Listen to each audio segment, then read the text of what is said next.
Well, today I am sitting and talking with Nathan Chappell, who is the co-founder of Fundraising.Al and a senior vice president at DonorSearch and the co-author of The Generosity Crisis. And I can't show my book because of my background, but you can see the book in your window. Thank you Great. so much for being here with me today to talk a bit more. Yeah, it's great to be here, Lisa, and have my coffee with you and enjoy the morning. Great. So I have a few questions. I did read the book, loved it. I loved all things donor engagement, and bringing everything back to donor engagement was great. So I would love to hear a little bit about how the book came to be. Yeah, I don't a long and windy road, labor of love for sure. When I think about it and go back, I never intended to be an author. I never intended to write a book. The book was, I would say, probably written out of sheer frustration, which is probably just as good of a reason to write a book as any, I guess. But, I spent 20 years in fundraising. During that time, over a period of years, I just became a bit more concerned about our sector. And while we in the United States are so fortunate to have, an extremely philanthropic, community or sense of community that we have going all the way back to the birth of our nation, that there is an eroding of donors. And so I started researching this back in 2012. I did a report called The Evolution of Mega Gifts. So basically large people making up a bigger piece of the pie. And that led me on this 10-year kind of journey, I guess, of every year getting a little bit deeper, a little bit deeper, a little bit deeper, and eventually finding my way to some friends who have the same thoughts and the same concerns. So the book was really written, I think, as a just ring the bell kind of moment. It's not a doom and gloom book, even though it's called The Generosity Crisis. It's actually a book of hope. But the ring the bell moment was, hey, what used to work doesn't work anymore, and we need to take stock of where we're at, and let's all come together and come up with some new and creative ways to reverse this crisis. Great. Excellent. And I totally agree that it was a book of hope. And we'll get to more of that. So maybe you can set the stage a little bit. I will be honest, I was a little shocked hearing about nonprofits today and what the competition is really like. So maybe you can talk a little bit about that. Yeah, that's great. Well, thanks for sharing that. I mean, the book was written really for a general audience. Of course, there's the nonprofit professionals and the chief development officers and the executive directors. And I think we've been a little surprised because we've had the opportunity to go around the country since November, and we've spoken with, it's been thousands of people. And I'm surprised how surprised our industry, even insiders in the industry, have been to say, oh my gosh, I didn't realize there were that many nonprofits. So 1.7 million nonprofits and growing, and essentially now many of those are micro nonprofits. And frankly, a lot of that growth in nonprofits have come from just very concerned citizens. Some are high net worth and some are, just really feel like there's a gap, or even more that the nonprofits they were giving to weren't listening or hearing them. And so they created a new nonprofit. So the competition for charitable giving is significant and growing. And essentially at the same time, as the Generosity Crisis points out, there's a decrease in the number of people who give to charities. So you've got both ends of that spectrum of more nonprofits being created every year. At the same time, less Americans, less than half of Americans now, down from 2/3 of Americans just 20 years ago, was a huge, steep decline in the number of people who give to 501c3 or nonprofit organizations at all. So it's really a confluence of those two things layered on top, which is actually probably the bigger issue, is that private enterprise and we as consumers have really gotten used to buying products from responsible companies that have good values. And so that area of consumerism was really only relegated to nonprofits forever. It was it's like, we're going to attract both your heart and your wallet. And that was a nonprofit playbook. For-profits have figured this out very well over the last 10, 15 years. And they position themselves as saving the planet, or, solving the climate crisis, or creating equity and justice. And so it's that third layer is what also adds to that competition and that confusion from the donor perspective of like, well, if I buy a Tesla, does it make me a philanthropist? Or which Elon says it does. Or is it still true that it's only a traditional nonprofit? That was so fascinating to read. And I know you had the Tesla example in the book as well.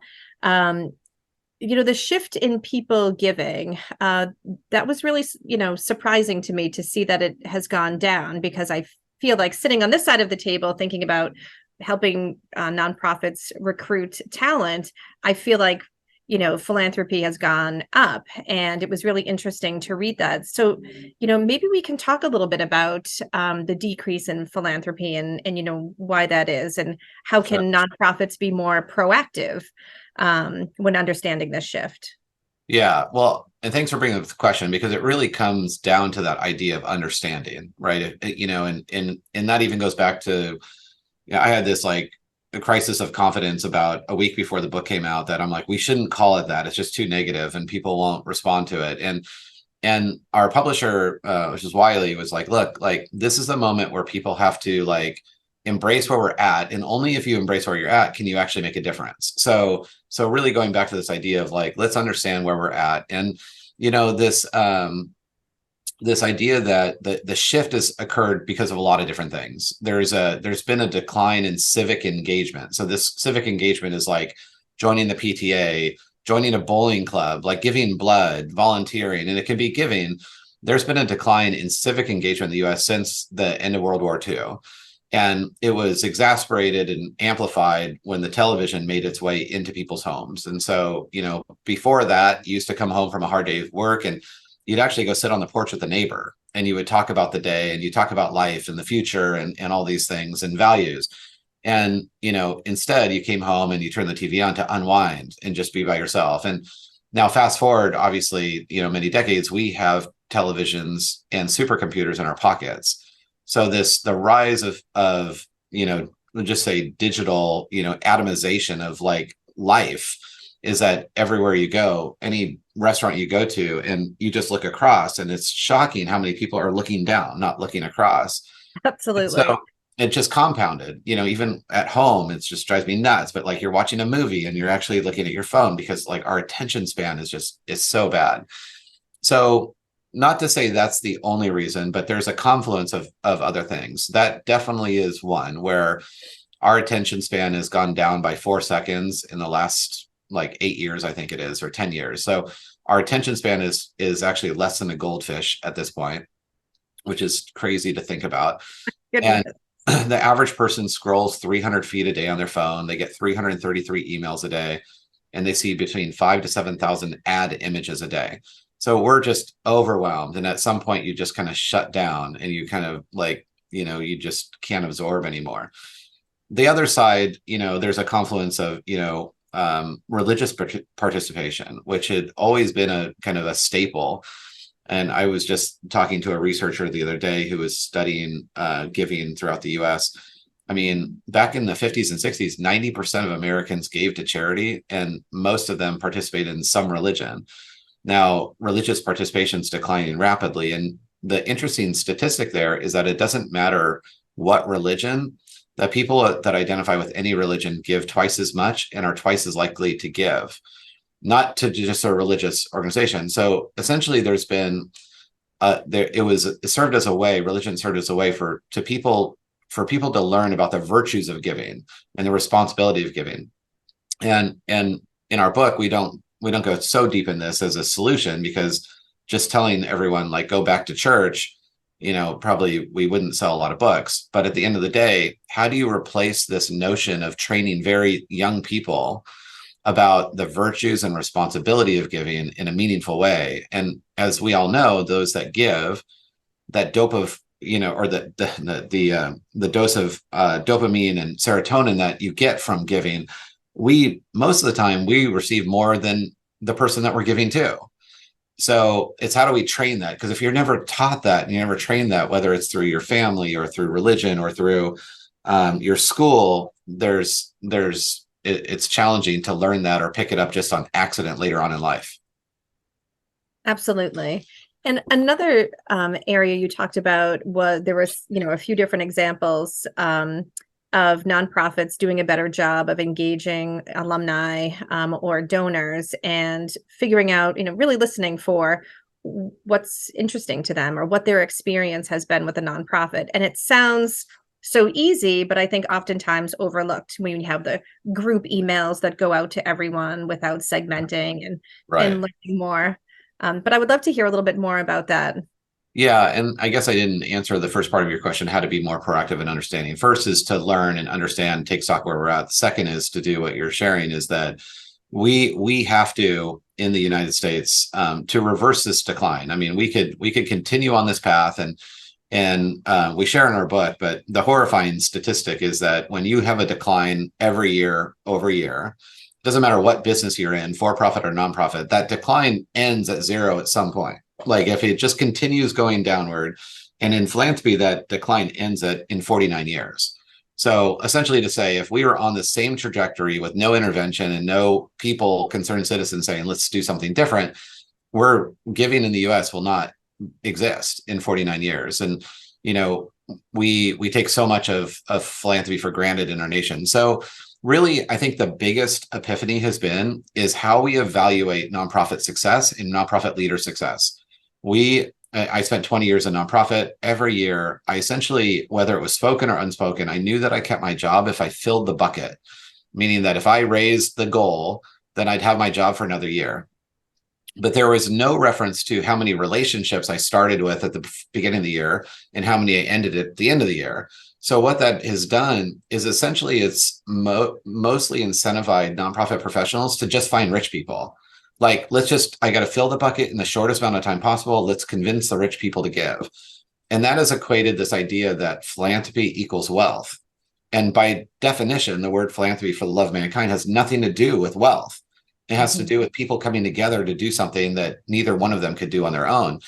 And so we have to change in our industry, in our sector, and this goes to board members for like almost predominantly, is to say, like, the health of this organization needs to be measured on how many relationships you fostered over the year. And at the end of the year, did you end up with more relationships that care about you? Money will follow. Money always follows if the relationships are the primary motivation and target to foster. And so that, to me, is probably my biggest soapbox and my biggest wake-up call. And I don't even think we fully articulated it in the book as well, but through all these thousands of conversations we've had since, it's become insanely clear, like, that is the single biggest change that has to happen to reverse the trends in charitable giving. Absolutely. I know you had a whole section on radical connections and, the impact on one size fits all and how that approach just doesn't work. Yeah. Thinking about AI, which is another hat that you wear for a moment, let's talk about AI technology and philanthropy. You talk a bit about responsible AI. What does it mean? How can we all benefit from and learn from AI and philanthropy? Yeah, it's kind of a weird intersection, between, and I was at OpenAI, who created ChatGPT. I was at their headquarters last week and sharing, like, oh, we use AI in generosity. And it's like people's minds were like blown. Like, these are like insanely brilliant people, but they had no idea that you could even do this. And so, going back to my career in fundraising, I was every year asked to raise more money from less people. That's just essentially how nonprofits are operating. You raise more money every year from less people. And I realized, like, the lack of sophistication in the sector, which was just essentially kind of restacking the chairs on the deck. It was just finding more rich people that we could convince to give. And it was just very transactional. AI has this ability to essentially measure your connection to an organization based on things that you do online and offline. So, do you volunteer? Do you advocate? Do you give? Do you do you attend their walks? Or if it's a university, do you have degrees? How many degrees? Do you live on campus?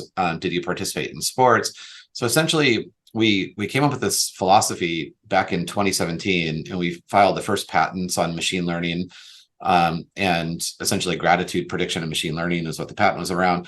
And it was this idea that we could measure and predict whether how likely you are to make a gift to an organization have nothing to do with your wealth. Without knowing at all, your wealth status was based on how much you were leaning into that organization. It was a pretty big breakthrough, and it's actually a very healthy thing for our sector to say wealth does not equal philanthropy, or philanthropy does not equal wealth.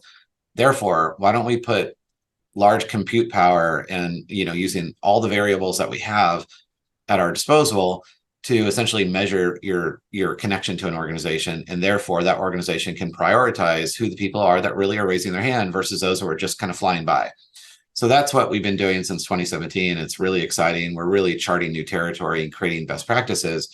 But your point of responsible AI is an area that now not that I'm bored in AI, I've been doing this for a while, but nonprofits using AI is inevitable. Like, there's no future where nonprofits can compete on efficiency and personalization if they're not using it. So I'm not really interested in convincing people like, this is the new wave, this is what you should do, because frankly, if they don't, they will be gone. What I am more interested in now, and I spend all my volunteer time, which is like an insane amount of time these days, on this idea of responsible AI. And so at an international level, people from Kenya and Australia and Canada and the UK, we have come together across the entire industry to define what responsible AI is in the nonprofit sector. And the only reason that's important is that the nonprofit sector is built entirely on trust. Trust is essentially the currency by which nonprofits operate. Without trust, there are no nonprofit organizations. The White House and Geneva and any of the other responsible AI frameworks that exist, they only reference trust in the sense that AI needs to be built so that it doesn't kill humans. Their version of trust is very, very different and more macro than our version of trust. And the biggest fear is that nonprofits who are always under-resourced, that need to raise more money from less people, are frankly going to use AI in a way that makes giving more transactional.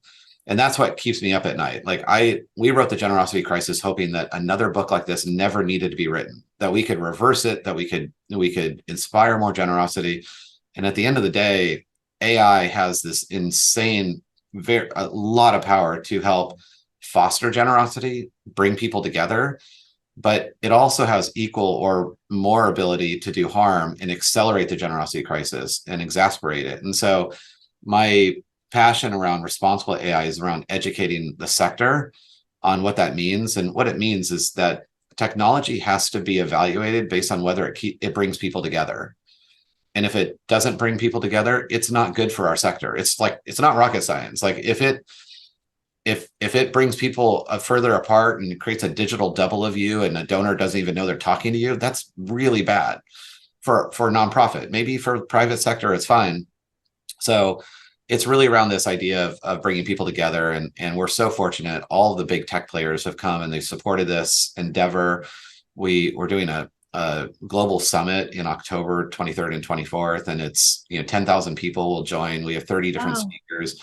I mean, amazing. I mean, we raised $350,000 just to support that summit, and we're not even a nonprofit. Like, we're literally just a grassroots initiative. And so if anyone listening wants to learn more or join that movement, it's super simple. You just go to Fundraising.Al, the URL, and you can look at the framework for what responsible AI is, and you can register for the summit. It's made entirely for free and based on all the sponsors that have gotten around it, which, to be honest, I've just had this super proud moment, because in our sector, we have demonstrated that we can put all our competitiveness aside to come together for the common good, both in the short term and the long term. And so all these companies that are essentially competing against each other have literally come together and are even serving on panels together to talk about trust within their organization. So it's really a remarkable testament to the social sector, what we always knew to be true, but we haven't seen that demonstrated a lot. So it's just it's an amazing opportunity. Excellent. And I'll tell you, I know I've said it, but I really enjoyed the book. Even though I'm not a fundraiser, a lot of this translated to, working with fundraisers, because different things I'm listening for. You're right that oftentimes I'm talking to people and they're saying I had to increase from raising $1 million to 1.5 million to 2 million. And, now we have started asking people more about tell me about your relationship building skills. Tell me how you build relationships with donors, because it's great that you're raising this, but it's not the transaction. It's really having that personalized approach with donors. And the other only thing I'll add is also, as humans, like as citizens in the world, we rely on society based on generosity, and in places that are largely fueled through generosity, whether it's a zoo or a museum or a play or a school or cancer research, we benefit from those. And I think as concerned citizens, whether it's, us personally and our neighbors or kids or grandkids or whoever, like, do we want to imagine a world that's far less generous than it is now? And I'd say most people would say no, hopefully.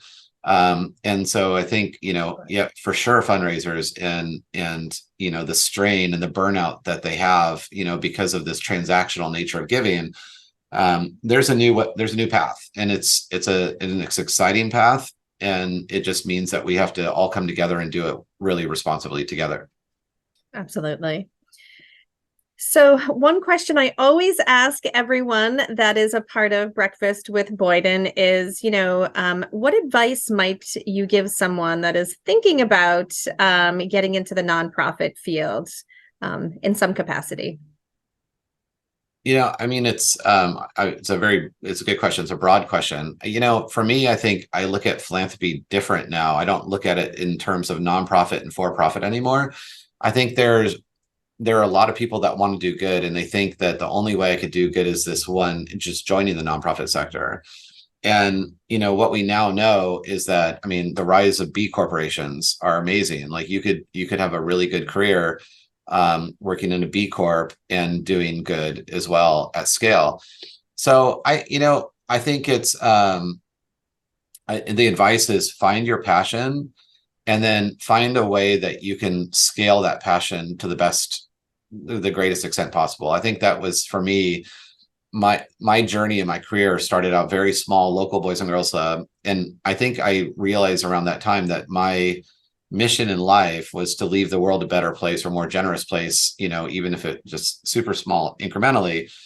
And when I learned that I was doing that and making a difference, but I could scale that at working at a university, and then I could scale that working at a national cancer hospital, and then I could scale that working on responsible AI. So find your passion, stick to it, and find ways that you can amplify that passion to the greatest extent. I think that's just kind of the whole kit and caboodle in terms of, at the end of the day, looking back and looking at your legacy, and you're like realizing like, oh, I made a difference. And the good thing is there's more ways to do that now than there's ever been before. I totally agree. Well, thank you so much for being a part of our Breakfast with Boyden series. It has been such a pleasure learning more about donor engagement and AI and responsible AI. And certainly, I really enjoyed the book as well. Well, and people can prove, we can prove the fact that this is breakfast because the sun literally during this time came up from behind me. So soon I'll look like I'm in the witness protection program because all of the light will be here. But it's been a pleasure, Lisa. It's been great to have a couple conversations with you, spend some time, have our coffee together. It's just been really great. So thanks for tuning in and also amplifying, this message to your audience as well. So that's awesome. Wonderful. Thank you so much.